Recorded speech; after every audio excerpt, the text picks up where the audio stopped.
저는 이 비스마르크의 외교 전략을 3가지 정도 찾아봤는데요. 첫 번째는 상대방의 명성에 돌을 던져랍니다. 두 번째, 비스마르크의 천재적인 외교 전략, 바로 상대로 하여금 좌충수를 두게 하는 거죠.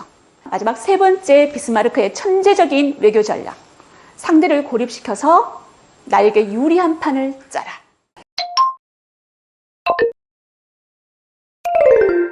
오늘의 주제는 천재 전략가 비스마르크의 세계사를 바꾼 외교 전략들입니다. 우리가 보통 비스마르크 그러면은 천렬 제사, 천렬 정책에 초점을 맞추어서 많이들 얘기를 하는데요. 오늘 제 강연에서는 이 비스마르크의 천재적인 외교 전략들을 찾아보도록 하겠습니다. 비스마르크는 이런 평가를 받고 있습니다. 영국의 아주 유명한 역사가 테일러입니다. 19세기 유럽 역사는 나폴레옹과 비스마르크라는 두 거인을 중심으로 쓰여졌다. 여러분들 이 평가에 동의하십니까? 이의를 제기할 수 없는 평가죠.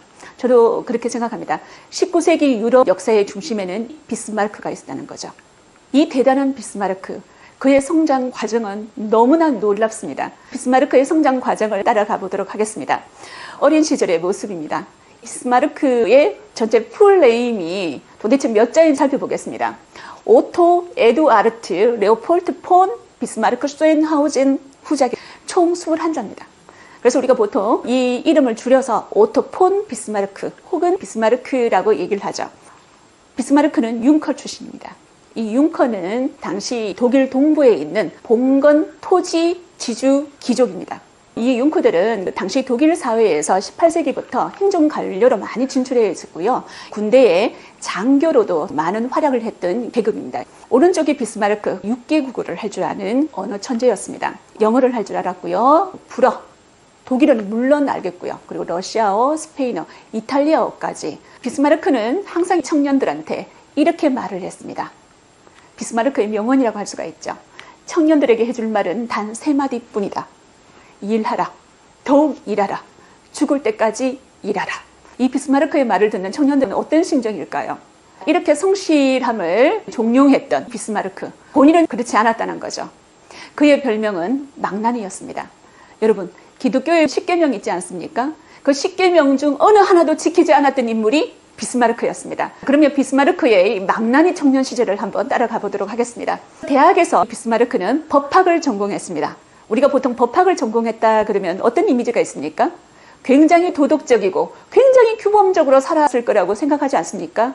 그런데 비스마르크는 그렇지 않았다고요. 게팅엔 대학이라고 있습니다. 작센주에 있는 대학이었는데요. 이 대학에는 당시 감옥이 있었습니다. 이 감옥을 자기 하숙집 드나들듯이 들락날락 끓였던 인물이 비스마르크였습니다. 그래서 게팅엔 대학에서 베를린 대학으로 전학을 오기도 했었죠. 왜 이렇게 전학을 왔을까요? 여자도 좋아했었고요. 술도 좋아했습니다. 또 도박까지 즐겼던 인물이 비스마르크였습니다. 그리고 한주먹 했던 인물이라는 거죠. 기록에 의하면 비스마르크는 대학 시절에 25번 정도 결투를 했다고 알려져 있습니다. 이 정도 결투를 할 정도면 굉장히 승부욕이 강하지 않았을까요? 대표적인 일화가 있습니다. 비스마르크가 늪에 빠진 친구를 구하는 법. 스님이 만약에 친구들하고 사냥을 나갔습니다. 근데 사냥 나갔던 그 친구가 갑자기 늪에 빠진 거예요. 늪에 빠진 친구를 스님은 어떻게 구하시겠습니까? 그 당시에는 구명튜브가 없었습니다. 나뭇가지를 던지든지 어떻게든 구해내려고 하겠죠. 근데 이 천재 비스마르크는 놀라운 그리고 창의적인 방법을 사용합니다. 그 늪 속으로 점점 빨려 들어가는 친구에게 총뿌리를 겨누게 되죠. 그 늪에 빠져가는 친구는 어떤 심정이었을까요? 자기가 정말 믿고 있는 친구가 죽어가는 나를 위해서 총뿌리를 겨누다니 복수심이 활활 타오르지 않겠습니까? 내 같으면 그 비스마르크를 잡고 같이 농개처럼 늪 속으로 땡길 것 같은데 이 친구는 내가 반드시 살아남아서 비스마르크를 한 대 때려줘야 되겠다. 이런 심정이 아니었을까요? 악착같이 살아나옵니다. 그래서 늪 밖으로 빠져나오게 되었죠. 이때 비스마르크는 늪 밖으로 빠져나온 친구에게 이런 말을 합니다. 오해하지 말게 친구야. 좌절하고 체념하는 자네의 나약함에 총을 겨눈 거라네 라고 말을 했습니다. 놀랍지 않습니까? 정말 깡과 배짱 어느 하나 빠진 게 없는 인물이 비스마르크였습니다. 이런 인물이 나중에 외교관이 된다면, 재상이 된다면 어떤 정책을 펼칠지 너무 궁금하지 않습니까? 그래서 이 비스마르크의 외교 전략 따라가 보도록 하겠습니다. 저는 이 비스마르크의 외교 전략을 3가지 정도 찾아봤는데요. 첫 번째는 상대방의 명성에 돌을 던져랍니다. 여러분, 상대방이 내보다 힘의 우위에 있다고 생각을 해보십시오. 그러면 협상이라든지 외교를 펼치기에 굉장히 불리하지 않습니까? 최소한 나와 대등한 관계에 있어줘야지만 협상을 하는데 훨씬 승률이 높아지겠죠. 바로 그겁니다. 대표적인 사례를 하나 소개해드리겠습니다. 비스마르크 맞담배 사건으로 알려져 있는데요. 당시 독일 상황을 잠시 설명을 해드리고 이 이야기를 계속 진행하도록 하겠습니다. 나폴레옹이 몰락하고 난 다음에 유럽 질서는 빈 체제로 나폴레옹 이전 상태로 전부 다 돌아갔습니다. 그러면 이 독일 지역은 어떻게 되었을까요? 39개의 나라로 작게 쪼개졌습니다. 그리고 연방이라는 이름으로 한 울타리가 되어 있었죠. 이 독일 연방에서 넘버 1, 맹주는 오스트리아였습니다. 비스마르크가 속해 있는 프로이센은 신흥 강국이었습니다. 떠오르고 있는 해였죠. 그런데 당시의 넘버 1은 오스트리아였습니다. 왼쪽에는 비렐름 4세고 오른쪽에는 비스마르크입니다. 비스마르크는 살아생전에 행정관료로 있으면서 총 3명의 왕과 함께 했습니다. 첫 번째 왕이 프로이센의 비렐름 4세고요. 두 번째가 비렐름 1세, 그리고 마지막이 비렐름 2세입니다. 이 비렐름 4세는 비스마르크를 프랑크푸르트에 있는 독일 연방의회의 대사로 파견합니다. 독일 연방의회에는 오스트리아 대사만 담배를 필 수 있었습니다. 당시 독일 연방의회의 의장국이 오스트리아였거든요. 그런데 비스마르크는 이 문제의 이 일을 처음 제기했던 인물입니다. 비스마르크는 왜 담배를 피우면 안 되는가? 그러면서 의장국이었던 오스트리아 대표한테 불 좀 달라고 담배를 내밀 정도의 배포가 있었습니다. 이걸 우리는 위신투쟁이라고 하죠. 당시에 오스트리아 대표의 표정이 상상되지 않습니까? 이 모습을 보던 연방의회에 있던 다른 나라 대표들 깜짝 놀랐습니다. 그리고 이 소식을 본국에 타전을 했습니다. 지금 프로이센 대사가 연방의회 회의장에서 담배를 피우는데 나도 피워도 될까요? 어떻게 되었을까요? 얼마 있지 않아서 이 연방의회는 담배 연기로 뽀얘졌습니다. 너구리 소굴이 된 거죠. 이것을 처음 시작했던 인물이 비스마르크였습니다. 이 비스마르크의 맞담배 사건은 이런 의미를 내포하고 있습니다. 프로이센은 더 이상 오스트리아의 아래가 아니다. 오스트리아는 더 이상 특별한 존재가 아니다라는 거죠. 전쟁으로 맞짱 뜰 수 있는 기계가 프로이센한테 있다고 볼 수 있다는 거죠. 이 사건 이후에 비스마르크는 어떻게 되었을까요? 당시에 독일 연방의 맹주국이었던 오스트리아는 이 프로이센 측에 항의를 했겠죠. 그래서 마지못해 비렐름 4세는 비스마르크를 러시아에 있는 상트페테르부르크 대사로 발령을 냅니다. 이 당시에 러시아의 황제가 알렉산드로 2세였는데요. 이 비스마르크를 너무너무 환영했다고 합니다. 왜냐하면 크림 전쟁 때 비스마르크가 러시아를 옹호했습니다. 러시아 편에 서서. 그래서 알렉산드로 2세는 굉장히 이 비스마르크를 반겨했는데요. 이때부터 비스마르크의 외교 노선은 친러 노선이었습니다. 러시아하고 굉장히 가깝게 지내는 거. 이게 비스마르크 외교 노선의 가장 큰 핵심 포인트가 되겠습니다. 이때부터 오스트리아하고는 점점 멀어졌겠죠. 오스트리아의 악연이 계속됩니다. 비스마르크의 통일의 방향은 소독일주의입니다. 이 소독일주의는 독일이 통일하는 과정에서 오스트리아를 제외시키는 거죠. 프로이센의 수상으로 취임합니다.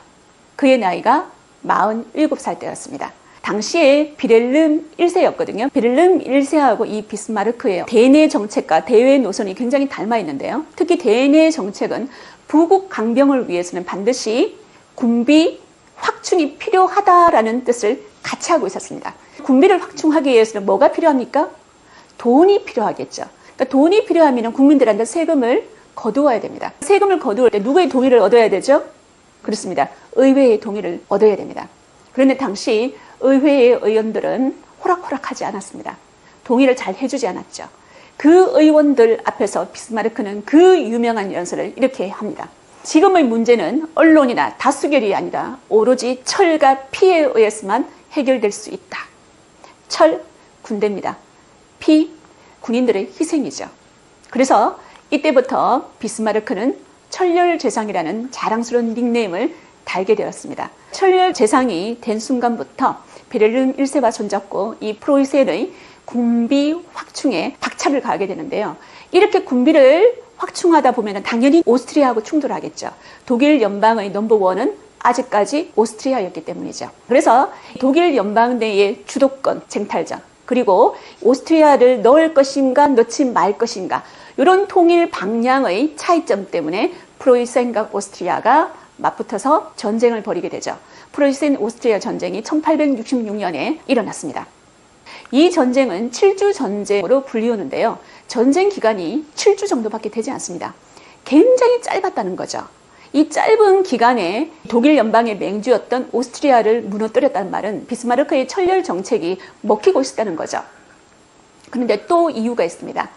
당시 전쟁 승리의 결정적인 키가 바로 철도였습니다. 오스트리아에는 없고 프로이센에 있는 거, 이게 바로 철도였다는 거죠. 그러면 철도가 어떻게 이 전쟁의 결정적인 키가 되었을까? 이 철도에 누가 타고 있습니까? 프로이센의 군인들이 타고 있죠. 병력을 손쉽게 원하는 곳으로 신속하게 이동할 수 있는 것, 그게 바로 철도였다는 거죠. 이 철도를 가장 잘 이용했던 나라가 프로이센이었습니다. 두 번째, 이겁니다. 당시 프로이센 오스트리아 전쟁에서 이 크루프 대포가 굉장히 활약을 많이 했습니다. 크루프사에서 만들어진 대포인데요. 당시의 대포는 청동으로 포신이라든지 포차가 만들어졌는데, 이 크루프 대포는 강철로 만들어졌습니다. 독일 산업혁명의 결과물, 바로 강철이었죠. 이 강철로 만들어진 크루프 대포로 오스트리아를 완전히 멸망시켰을까요? 멸망시키지 않았을까요? 갑자기 프로이센은 오스트리아 수도 빈으로의 진격을 멈춥니다. 저는 이것을 비스마르크의 신의 한 수라고 말하고 싶은데요. 바로 이것 때문입니다. 당시 베를린 1세와 제상 비스마르크는 이런 생각을 하죠. 오스트리아를 독립국으로 살려주자. 그래서 나중에 우리가 프랑스와 전쟁을 했을 경우 이 오스트리아가 우리의 동맹국으로서 우리 프로이센을 지원할 수 있게끔 그렇게 하자라고 생각했던 게 비스마르크였습니다. 대단한 생각이지 않습니까? 나중에 정말 비스마르크의 생각대로 오스트리아는 최소한 중립이라는 스탠스를 취합니다. 그래서 이 전쟁 이후에 북독일 연방이 탄생합니다. 물론 오스트리아는 이 연방에서 탈퇴를 했겠죠. 북독일 연방의 맹주는 이제 프로이센이 되었다는 거죠. 저는 이것을 독일의 넘버 1과 넘버 2가 바뀌는 순간이라고 정의를 했습니다. 두 번째, 비스마르크의 천재적인 외교 전략, 바로 상대로 하여금 좌충수를 두게 하는 거죠. 상대를 도발하게 하는 것. 대표적인 사례는 엠스 전보 사건입니다. 이 엠스는 독일의 아주 유명한 휴양지인데요. 엠스 전보 사건의 전말을 지금부터 따라가 보도록 하겠습니다. 스페인의 이사벨 2세라는 여왕이 있었습니다. 이 이사벨 2세는 1868년에 스페인에서 일어났던 군부 쿠데타로 프랑스로 망명하게 되었습니다. 그런데 스페인의 왕의 자리가 지금 공석이겠죠. 이 공석인 왕의 자리에 당시 쿠데타로 정권을 잡았던 혁명파들은 누구를 왕위에 올리려고 했을까요? 바로 이 사람이라는 거죠. 스페인 혁명 정부는 프로이센에게 왕위를 제안하는데 그 제안받은 사람이 오른쪽에 있는, 다시 말해서 베를린 1세의 사촌지간이죠. 레오폴트 공이었습니다. 자, 레오폴트 공한테 이렇게 왕위를 제안했던 스페인의 혁명 정부. 이상하지 않습니까? 왜 스페인에서 프로이센 왕의 사촌한테 왕위를 제안했을까? 당시 프랑스, 영국, 스페인, 프로이센 이런 모든 유럽의 나라들은 서로 얽히고 얽힌 결혼관계 때문에 친인척들로 구성되어 있다고 생각하시면 됩니다. 그래서 이 레오폴드 공한테 왕위를 제안했는데요. 그러면 프랑스 입장에서는 왜 이 제안에 대해서 놀랐을까요? 만약에 레오폴드 공이 스페인의 왕이 된다고 생각 한번 해볼까요? 저 위에 독일이 있겠죠. 독일도 역시 프로이센의 호헨졸레른 왕가가 왕위에 있습니다. 그리고 만약에 레오폴드 공이 이 왕위를 수락했을 경우 역시 프로이센 계열이 스페인의 왕이 된 거죠. 그러면 프랑스는 양쪽에서 협공을 당하는 형태가 될 겁니다. 프랑스 입장에서는 용납할 수가 없는 거죠. 당시 프랑스의 황제가 나폴레옹 3세죠. 이 나폴레옹 3세는 당시 베네데티 백작을 대사로 파견합니다. 그리고 엠스에 있는 비렐름 1세를 만나게 하죠. 베네딕티 백작은 비렐름 1세에게 이렇게 말을 합니다. 스페인 왕위를 받지 마십시오. 그리고 그 다음날 아침 산책길에 나가는 이 비렐름 1세를 약속도 하지 않고 불시에 다시 찾아온다는 거죠. 어쩌면 굉장한 외교 결례라고 할 수가 있습니다. 다시 비렐름 1세를 잡고 이번뿐만 아니라 앞으로도 절대 스페인의 왕위에 오르지 않겠다는 보장을 해달라라면서 서명을 요구하죠. 여러분, 엠스에서 있었던 모든 일들이 비스마르크에게 전달되었습니다. 이 정보로 전달되었는데요. 비스마르크는 이 정보를 좀 더 자극적인 내용으로 바꾸어가지고 언론에 공개를 해버립니다. 프랑스 대사가 무례하게 다짐을 요구했고 분노한 우리의 국왕이 프랑스 대사와의 접견을 거부했다. 그런데 이 문장이 프랑스와 프로이센의 국민들한테 어떻게 전달되었는지 보겠습니다. 불쌍한 우리의 늙은 국왕이 무례한 프랑스 대사에게 모욕을 당했다. 반면에 프랑스 국민들은 이렇게 생각을 했습니다. 프랑스 대사가 정중하게 질문을 하였으나 비렐름 1세가 하급 관리를 시켜서 우리 대사를 문전박대하고 모독했다라고 생각했습니다. 프랑스에서 전쟁을 해야 되겠다는 여론이 확 일었습니다. 당시 프랑스의 나폴레옹 3세는 비스마르크가 친 함정에 빠지게 되었습니다. 먼저 프로이센에 전쟁을 선포합니다. 비스마르크는 앞서 오스트리아하고 전쟁을 했고요. 지금 프랑스와 전쟁을 하려고 하는데요. 한 번도 먼저 선전포고를 날리지 않았습니다. 항상 상대가 도발하게끔 만들었죠. 역시 나폴레옹 3세도 비스마르크가 친 함정에 빠진 겁니다. 함정에 빠진 나폴레옹 3세 어떻게 되는지 살펴보도록 하겠습니다. 이 프로이센과 프랑스 전쟁은 독일 통일 과정에서 마지막 종지부를 찍는 전쟁인데요. 1871년에 일어났습니다. 프랑스도 준비를 했겠죠. 왜 준비를 안 했겠습니까? 선전포고를 했는데. 그런데 그 준비를 너무 극비리에 했다는 거죠. 아무도 모르게 비밀리에 했다는 겁니다. 그게 바로 이겁니다. 프랑스가 극비리에 준비했던 기관총인데요. 미트레이 웨즈라고 하는 기관총입니다. 앞서 제가 1차 세계대전에서 얘기했던 맥심 기관총이 있죠. 맥심 기관총보다 먼저 만들어졌던 기관총이라고 생각하면 됩니다. 그러니까 초기 기관총이죠. 이 기관총을 믿고 프랑스의 나폴레옹 3세가 프로이센한테 도전장을 던졌다는 겁니다. 그런데 제가 너무 극비리에 준비했다고 그랬죠. 그래서 실제 이 마트레이 웨즈가 전쟁에 투입이 되었을 때 어떤 누구도 조작 방법을 몰랐습니다. 소수 몇 명은 알았겠죠. 거의 무용지물이었다는 겁니다. 그래서 프랑스 진영은 굉장히 불리하게 놓였습니다.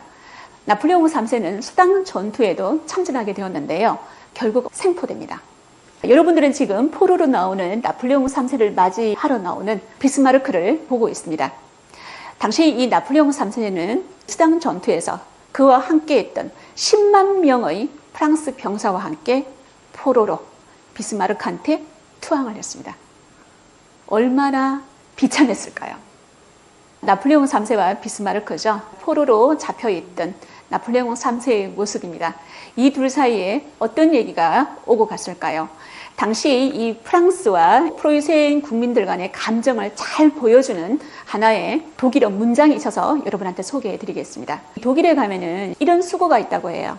서둘러라, 빨리 가라, 이런 식으로 말하는 건데요.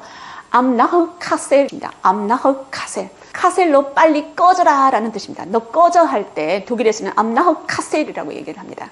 왜냐하면 당시 나폴레옹 3세가 아이헨이라는 독일 지방에서 유배 생활 같은 걸 하고 있었습니다. 연금 생활을 하고 있었거든요.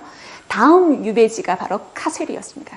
그래서 아이헨 지방의 프로이센 국민들이 카셀로 빨리 꺼져라 라고 얘기를 하면서 Am nach Kassel이라고 얘기를 했죠. 독일 국민들한테 굉장히 많이 쓰이는 수고입니다. 더욱더 처참한 일이 벌어졌습니다. 프랑스 역사 최고의 굴욕 장면이죠. 프랑스에는 절대 왕정의 상징이라고 할 수 있는 궁이 있죠. 베르사유 궁입니다. 이 베르사유 궁 거울의 방에서 베를린 1세는 독일 제국을 선포했습니다. 정말 굴욕적이지 않을까요? 정말 비참하지 않았을까요? 그리고 이 보불 전쟁, 다시 말해서 프로이센과 독일 전쟁의 결과, 프랑스에서 알토란 같은 땅을 프로이센한테 내놓게 되는데요. 그게 바로 알사스 로렌 지방입니다. 이 알사스 로렌 지방은 우리가 학교 때 마지막 수업 국어 시간에 배우셨죠. 알퐁소 도데의 대표적인 소설입니다. 이 마지막 수업의 배경이 되는 지역입니다. 알사스 로렌 지방이 프로이센으로 간다는 말은 철광석의 산지 그리고 석탄 산지가 프로이센한테 넘어갔다는 거죠. 이때부터 프로이센은 산업혁명 박차를 가할 수가 있었다는 거죠. 마지막 세 번째 비스마르크의 천재적인 외교 전략. 상대를 고립시켜서 나에게 유리한 판을 짜라. 이때 상대는 프랑스였습니다. 비스마르크는 프랑스가 복수할 것이라는 것을 예견하고 있었습니다. 그것을 항상 걱정을 했었죠. 그래서 프랑스가 다시는 독일을 위협하지 않도록 철저하게 고립시키는 외교 작전을 가져갔다는 겁니다. 비스마르크의 외교를 풍자한 대표적인 그림인데요. 여기에서 프랑스는 누구일 것 같습니까? 왼쪽에 보면은 마리엔이라고 불리는데요. 이 친구가 바로 프랑스를 상징합니다. 지금 울고 있죠. 왜 울고 있습니까? 다른 모든 친구들이 손을 잡고 강강수월래를 하는데 프랑스만 혼자 외톨이처럼 울고 있습니다. 이게 바로 비스마르크의 외교 정책을 풍자하는 그림이라는 거죠. 그러면 프랑스를 어떻게 고립시키는지 비스마르크의 외교를 하나하나 따라가 보도록 하겠습니다. 비스마르크는 늘 생각을 했습니다. 만약에 우리하고 프랑스가 다시 전쟁을 한다면 전선이 두 개가 되어서는 독일한테 절대적으로 불리하다. 그래서 동부 전선 쪽, 다시 말해서 러시아하고는 항상 평화를 유지하고 있어줘야 된다라고 생각했는 게 비스마르크였습니다. 그래서 이 비스마르크의 독일은 러시아하고 동맹을 맺습니다. 그리고 오스트리아, 이탈리아와 또 동맹을 맺죠. 우리는 이것을 삼국 동맹이라는 이름으로 말을 합니다. 그리고 영국과는 어떤 식으로 타협을 하냐면 영국의 제국주의 정책에 우리 독일은 철저히 반간자적인 입장을 취하겠다. 니는 네 맘대로 해라. 우리는 유럽 대륙에서 이 동일의 평화와 안전, 이게 제일 중요하다라는 게 비스마르크의 생각이었습니다. 비스마르크는 보불 전쟁 이후에 평화주의자로 변신을 했다는 거죠. 유럽의 세력 균형 유지가 이 비스마르크한테는 가장 중심된 외교 정책이었습니다. 저는 지금까지 비스마르크의 세 가지 외교 전략을 소개해 드렸는데요. 여러분 어떤 생각이 드십니까? 정말 비스마르크는 천재 외교 전략가 아닙니까? 전체 정세를 읽는 안목이 탁월했습니다. 이런 비스마르크의 전략가 정책은 황제 비렐름 1세가 있었기 때문이었죠. 이 황제와 재상의 빛나는 케미가 만든 결과물이라고 할 수가 있습니다. 왼쪽에 비스마르크가 정말 좋아했던 비렐름 1세가 있고요.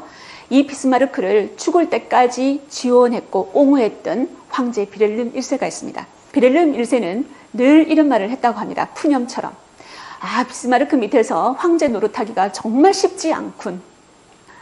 이 비렐름 1세가 죽고 난 다음에 비렐름 2세가 황제가 되었습니다. 그런데 비렐름 2세는 비렐름 1세와 다르게 공격적인 외교 정책을 펼쳤습니다. 다시 말해서 팽창주의 외교를 했다는 거죠. 독일의 파워를 전 세계에 과시하고 싶었습니다. 그래서 재상 비스마르크하고 항상 충돌하게 되었죠. 이 황제 비렐름 2세는 더 이상 재상 비스마르크와 함께 할 수 없다고 판단을 했습니다. 그래서 비스마르크를 재상직에서 물러나게 하죠. 비스마르크의 수상퇴임을 풍자한 만평이 왼쪽에 나와 있는데요. 이 선장의 모습을 하고 있는 사람이 비스마르크입니다. 비스마르크가 힘없이 계단으로 내려오고 있습니다. 그 위에 이 실각하는 비스마르크를 보고 있는 인물 비렐름 2세입니다. 이 비렐름 2세가 나중에 세계 1차 대전을 일으키는 원흉이 되죠. 실각하고 비스마르크가 초야에 묻혀 있을 때 누가 찾아왔는지 아십니까, 여러분? 바로 중국의 리홍장입니다. 1894년에 청일전쟁에서 일본한테 호되게 패했던 리홍장이 이 천재 전략가 비스마르크에게 청나라를 부활시킬 계책을 물었습니다. 여러분, 비스마르크의 대답 너무 궁금하지 않습니까? 비스마르크는 이렇게 대답을 했습니다. 군주의 신임을 먼저 얻으시오. 그래야 어떤 정책도 펼칠 수 있어.